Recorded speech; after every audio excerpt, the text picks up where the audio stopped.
نحمدہ ونصلی ونسلم علی سیدنا و مولانا محمد رسولہ النبی الامین المکین الحنین الکریم الرؤوف الرحیم اما بعد فاعوذ باللہ من الشیطان الرجیم بسم اللہ الرحمن الرحیم۔ واجب الاحترام ساتھی، اللہ تعالیٰ کا بے پناہ لطف و کرم اور اس کا احسان عظیم ہے کہ جس کی توفیق سے ہم اس کے ذکر کے لیے اس کے گھر میں جمع ہیں۔ آج سورہ نساء کی آیت نمبر 125 ہے، جس سے ہم اللہ کی توفیق سے اپنے سبق کا آغاز کریں گے۔ اللہ کریم نے ارشاد فرمایا وَمَنْ أَحْسَنُ دِينًا مِّمَّنْ أَسْلَمَ وَجْهَهُ لِلَّهِ وَهُوَ مُحْسِنٌ وَاتَّبَعَ مِلَّةَ إِبْرَاهِيمَ حَنِيفًا وَاتَّخَذَ اللَّهُ إِبْرَاهِيمَ خَلِيلًا۔ اور دین اختیار کرنے کے اعتبار سے اس شخص سے بہتر کون ہو سکتا ہے جس نے اپنا روئے نیاز اللہ کے لیے جھکا دیا، اپنا چہرہ اللہ کے لیے جھکا دیا، اور وہ صاحب احسان بھی ہوا اور وہ دین ابراہیم علیہ السلام کی پیروی کرتا رہا جو اللہ کے لیے یکسو تھے اور راست رو تھے، اور اللہ نے ابراہیم علیہ السلام کو اپنا مخلص دوست بنا لیا۔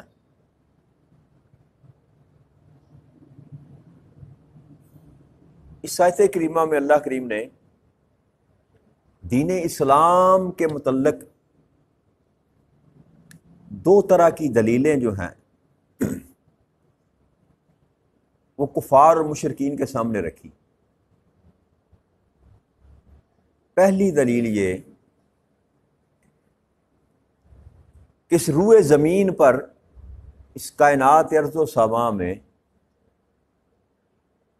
اس شخص سے بہتر کون ہو سکتا ہے جو اپنا رخ، اپنا چہرہ رب کریم کی طرف موڑ لیتا ہے، وجہہ للہ، اللہ کے لیے۔ اسلم سے مطلب ہے جھکا دینا، تسلیم کر لینا، اسی سے مسلم ہے، اسی سے اسلام ہے کہ مان لینا، اپنے چہرے کو، اور انسان کی باڈی میں جو چہرہ ہے نا، جس کو چہرہ کہا جاتا ہے، یہی انسان کا سب کچھ ہے۔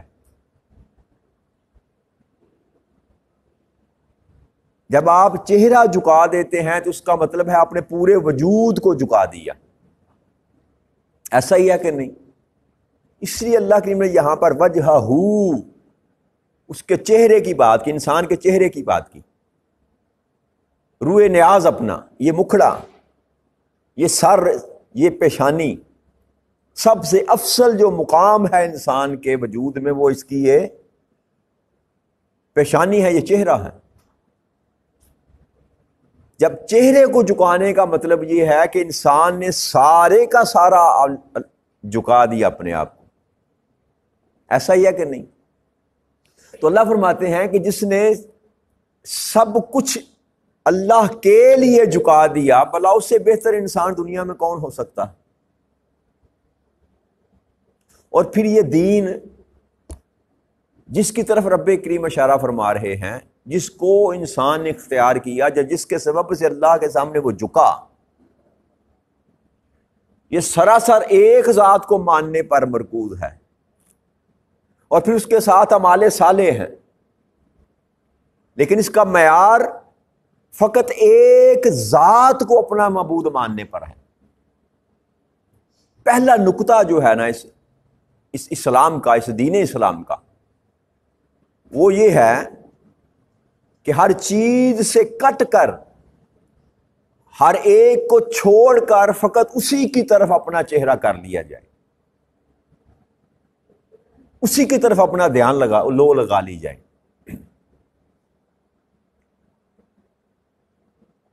اور پھر اللہ نے فرمایا وہ صاحب احسان بھی ہے، محسن۔ یہ جو احسان والا ہونا، محسن ہونا، یہ ایمان سے بھی بڑھ کر ڈگری ہے، ایمان سے بھی بڑھ کر ڈگری ہے۔ کیا؟ محسن ہونا، احسان والا ہونا، کہ جیسا بھی معاملہ انسان کے ساتھ ہو وہ ہمیشہ مہربانی کرنے والا ہو۔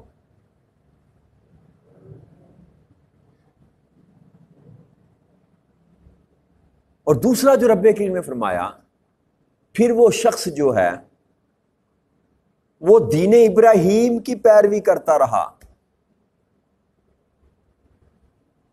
اب اللہ کریم نے یہاں پر جو دوسری دلیل کے طور پر بات کی، وہ دین ابراہیم کی بات کی۔ بات ہو رہی ہے دین اسلام کی، اور دلیل کے طور پر رب کریم نے یہاں پر ذکر کیا دین ابراہیم کا۔ پھر وہ دین ابراہیم کی پیروی کرتا رہا۔ اب ایڈریس جن کو کیا جا رہا ہے ان لوگوں کا سٹرکچر دیکھ لیں۔ ایک مشرک ہیں عرب کے، مکہ کے، 360 بتوں کی پوجا کرنے والے، عیسائی ہیں اور یہودی ہیں، موسیٰ علیہ السلام کے ماننے والے اور عیسیٰ علیہ السلام کے ماننے والے۔ یہ تین ہی طبقات تھے جن کو اللہ کی ایڈریس کر رہا،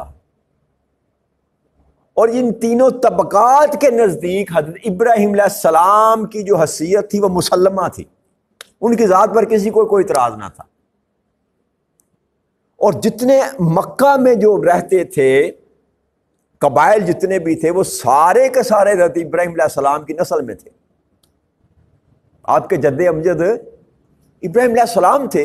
اسماعیل علیہ السلام کو چھوڑ کر گئے ابراہیم علیہ السلام اس مکہ بیابان میں، اسماعیل علیہ السلام کو چھوڑ کر گئے، تو ان کا خاندان ہی وہاں پر پل رہا تھا۔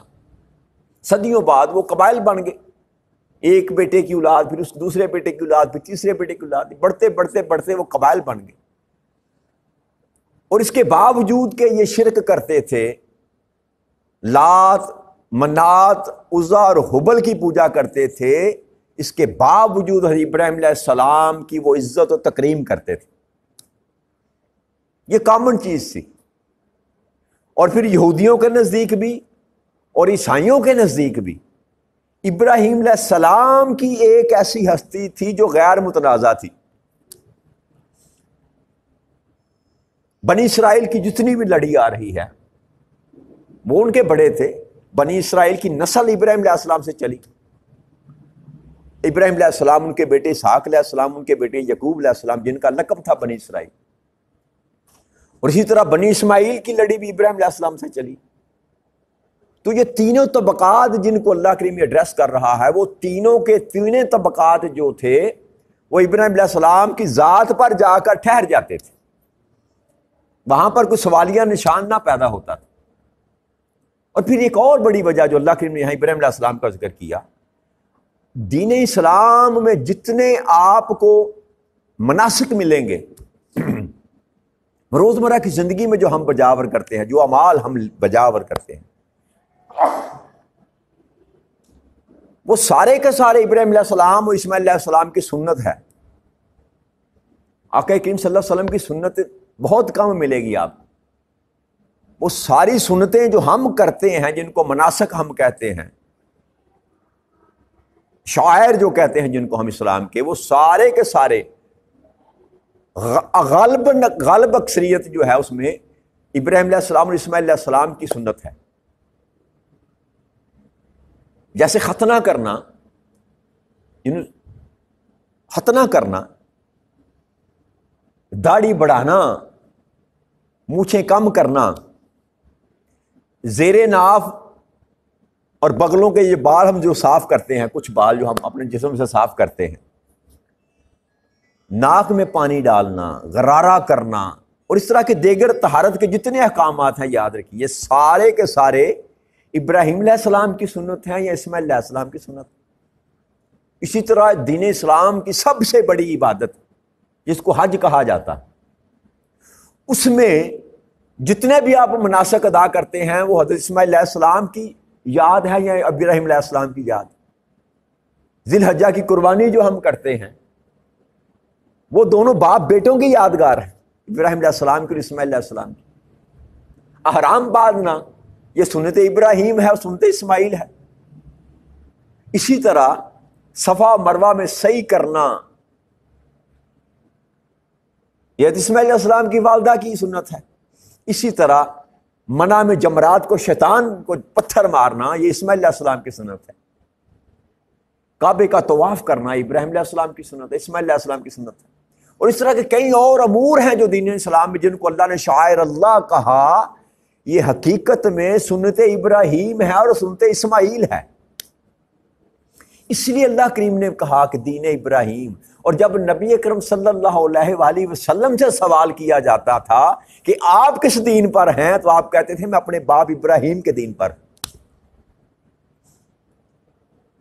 تو یہاں جو بات اللہ کریم سمجھانا چاہتا ہے نا کہ باقی معاملات میں جو تمہیں سمجھ نہیں آتی تو جو دین ابراہیم تھا اسی کو ہی مان لو،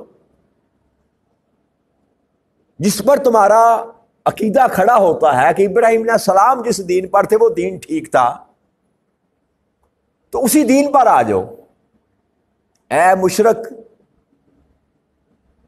مشرکان عرب، یہود و نصارہ، اگر تم ابراہیم علیہ السلام کو حق پر مانتے ہو تو پھر اس حق پر آ جاؤ. تو اللہ کریم نے دلیل کے طور پر ابراہیم علیہ السلام کے دین کی بات کی. اور جیسا میں نے آپ سے عرض کیا تو دین تو ایک ہی تھا. آدم علیہ السلام سے لے کر نبی اکرم صلی اللہ علیہ وآلہ وسلم تک دین تو ایک ہی تھا جس کا نام اللہ نے اسلام رکھا. دوسرا کوئی دین نہ تھا، نہ کوئی نبی کوئی رسول اور دین لے کر آیا، فقط ایک ہی دین تھا جو لے کر آتے رہے، اور کلمہ بھی ایک ہی تھا.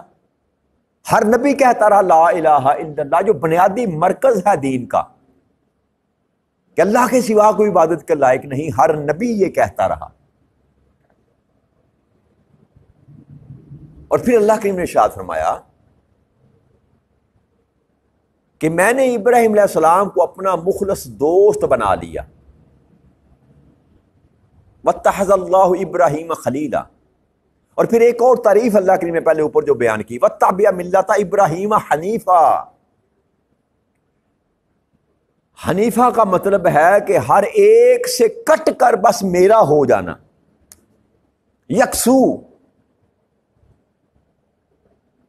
راست رو، سیدھے رستے پر، اور یکسو، دائیں بائیں ادھر ادھر نہ دیکھنے والا، سر چیزوں سے، کائنات کی ہر ایک شے سے کٹ کر فقط میرا ہو گیا، اس کو کہتے ہیں حنیف. ابراہیم حنیفہ، کہ میرا جس کو میں نے اپنا خلیل بنایا. خلیل کہتے ہیں دوست کو، خلیل کہتے ہیں، اور یہ خلی سے ہے، یہ لفظ خلی سے بنا ہے. خلی کا مطلب ہوتا ہے دو چیزوں کے درمیان میں رکھنا. دائیں اور بائیں ہے سینٹر، اس کو کہتے ہیں نا مرکز. یہ کہ جب اللہ کی محبت انسان کے مرکز میں اتر جائے تو پھر وہ اللہ کا خلیل بنتا. نہ دائیں نہ بائیں کچھ نہ ہو، یکسوئی. خلیل کہا اللہ نے کہ ایسا تھا میرا ابراہیم کہ جو یکسو تھا میری محبت میں، میری ذات کے سوا کسی اور کو وہ پسند نہ کرتا تھا، میری ذات کے سوا اور کسی اور سے محبت نہ کرتا تھا، ہر ایک شے، ہر ایک چیز میرے راستے میں قربان کرنے کے لیے ہمہ وقت تیار رہتا تھا، یہاں تک کہ اپنی ذات. جب وہ بتوں کا مشہور واقعہ ہوا، جب آپ نے بت توڑے اور بڑے بت کے کندھے پر اور کلہاڑا رکھا، جب وہ مکالمے ہوئے، ذکر آئے گا آگے، پیچھے بھی گزرا ابراہیم علیہ السلام کا، تفصیل سے بیان کریں گے. تو نمرود نے ابراہیم علیہ السلام کو آگ میں پھینکنے کا حکم دے دیا، آگ میں پھینک دو، یا ہماری بات مانو اور اپنے کیس کو وڈرا کرو، ہمارے خداؤں کو جھوٹا مت کہو اور انہونے خدا کی ہمارے سامنے بات نہ کرو، بعد آ جاؤ ورنہ تمہیں جلا دیں گے. تو آپ نے کہا جو تم کر سکتے ہو کرو، بات ایک ہی، لا الہ الا اللہ، بات ایک ہی ہے. تو ہزاروں من لکڑی اکٹھی، کئی ہفتے لکڑی اکٹھی کرتے رہے وہ، اور ایک بہت بڑا لکڑی کا جب اکٹھا کرنے کے بعد آگ لگائی، اتنی تیز آگ، اوپر سے پرندے جلس کر اس میں گر جاتے تھے، اور دور سے ایک غلیلہ جس کو کہتے ہیں منجیق کے ذریعے ابراہیم علیہ السلام کو اس میں پھینکا گیا. تو جبرائیل امین تشریف لائے رستے میں اور آ کر کہنے لگے کہ اللہ کے دوست ابراہیم علیہ السلام، اگر آپ مجھے حکم دیں تو میں کچھ آپ کی مدد کر سکتا ہوں. تو ابراہیم علیہ السلام نے کہا کہ اے جبرائیل، تو خود آیا ہے کہ تجھے خدا نے بھیجا ہے؟ جی، تو خود آیا ہے کہ تجھے میرے رب نے بھیجا ہے؟ انہوں نے کہا آپ کے خدا نے بھیجا. کہ تم جا، تجھ سے مجھے کچھ نہیں چاہیے، وہ جانے، اور اس کو میری خبر ہے، وہ دیکھ رہا ہے. وہ یہ ایمان کی طاقت تھی نا، ایمان کی قوت تھی. ایسے نہیں اللہ نے کہا ابراہیم حنیفہ، ہر چیز سے کٹ چکا تھا. اگر استغفر اللہ نعوذ باللہ عام انسان ہوتا تو کہتے پہلے جان تو بچاؤ نا، باقی معاملہ بعد میں دیکھیں گے، باقی معاملہ. اور آئے بھی جبرائیل امین تھے اور بھیجنے والا بھی خدا تھا. اس میں کوئی شرعی طور پر کوئی بری بات بھی، اگر ابراہیم علیہ السلام کہتے کہ ٹھیک ہے یار بچا لو مجھے، تمہیں رب نے بھیجا ہے، لیکن یہ ابراہیم علیہ السلام کی دوستی کو گوارا نہ تھا کہ دوستی میری اس کے ساتھ ہو، مدد میں کسی اور سے مانگوں. یہ دوستی کا معیار یہ نہ تھا. اللہ نے مجھے خلیل کہا ہے، مجھے اپنا دوست کہا ہے. تو نے فرمایا جبرائیل تو جا، وہ جانے اور میں جانوں. پھر اللہ نے آگ کو حکم دیا، خبردار آگ ٹھنڈی ہو جا اور گلزار بن جا میرے ابراہیم پر. اور پھر فلک دنیا نے نظارہ دیکھا کہ وہ ہزاروں من لکڑ میں جو آگ جل رہی تھی، جب ٹھنڈی ہوئی تو ابراہیم علیہ السلام ایسے نکلے جیسے پھولوں سے سیج کے اٹھ پر آتے، ہر چیز سے کٹ چکا تھا. اور پھر آخری بات کرتے ہیں، دعائیں مانگ مانگ کر اللہ سے بیٹا لیا، دعائیں مانگ مانگ کر آخری عمر میں جا کر اسماعیل علیہ السلام کو اللہ نے دیا، تحفہ عطا کیا. پہلی آپ کی بیوی تھی، ان سے اولاد نہ تھی. سفر کے دوران وہ آپ کو بی بی ہاجرہ ملی، آپ کو دی گئیں، ان کے بطن سے اسماعیل علیہ السلام اللہ نے عطا کیا. اور جب پیدا ہوئے تو حکم دیا ابراہیم اب جا اس کو اس جگہ پر جا کر، وہاں دور یہ شام اور یہ اردن کا بارڈر جو ہے، جس کو جہاں بیت المقدس ہے فلسطین، یہاں پر آپ کا بسیرا تھا. یہاں سے بھیجا مکہ میں، لے جا اپنے بیٹے کو اور وہاں پر چھوڑ کر آ. خلیل اللہ بننا اتنا آسان نہیں ہے. چھوٹا ننھا مننا سا بچہ، اور ماں کو اٹھایا، اس بچے کو اٹھایا اور لے کر چل دی. سوال نہیں کیا کہ مولا چھوٹا تھا تو بچہ ہے ہی، اور میری بیوی سفر کرنے کے قابل بھی نہیں ہے، اللہ وہاں کیسے چھوڑ کے آؤں؟ لے کر چل پڑے. جب مکہ پہنچے، وہاں اس مقام پر جہاں آج کعبہ ہے، تو جنگل بیابان نہ تھا بلکہ ریگستان تھا. جنگل بیابان کہنا بھی غلط ہے.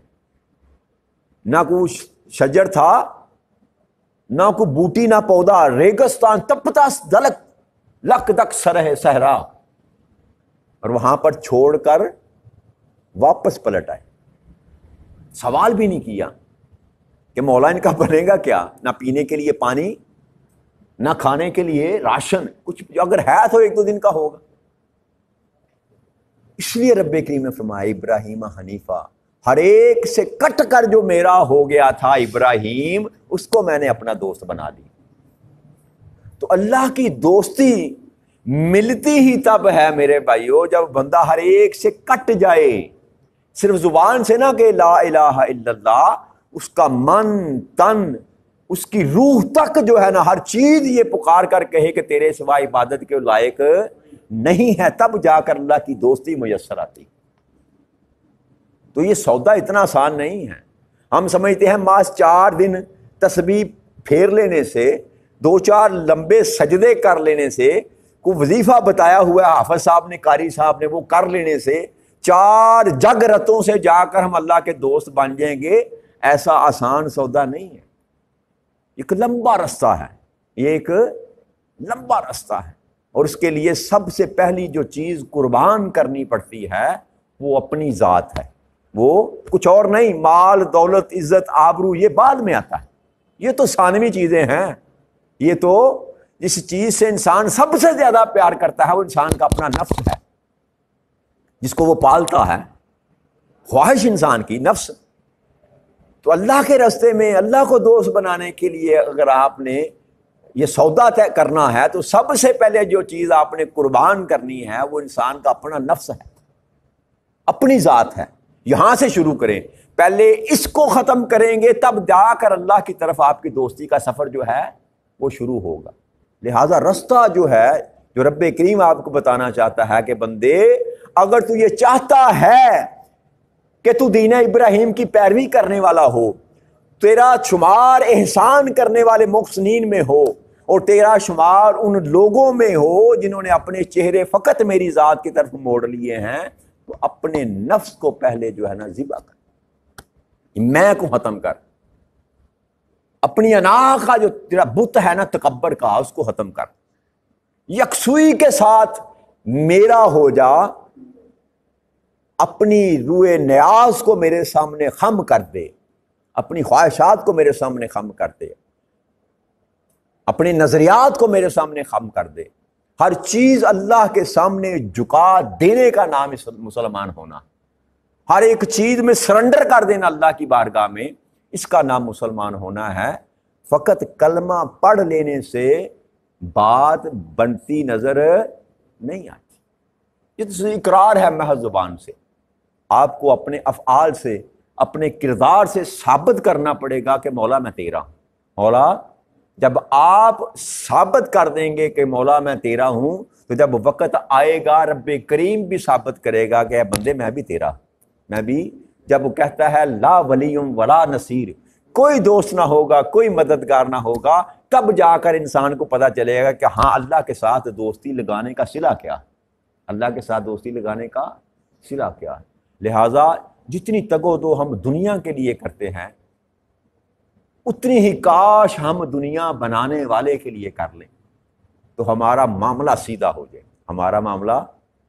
اللہ کریم آپ کو اور مجھے استقامت نصیب فرمائے۔ وما علینا الا البلاغ المبین۔ السلام علیکم ورحمۃ اللہ وبرکاتہ۔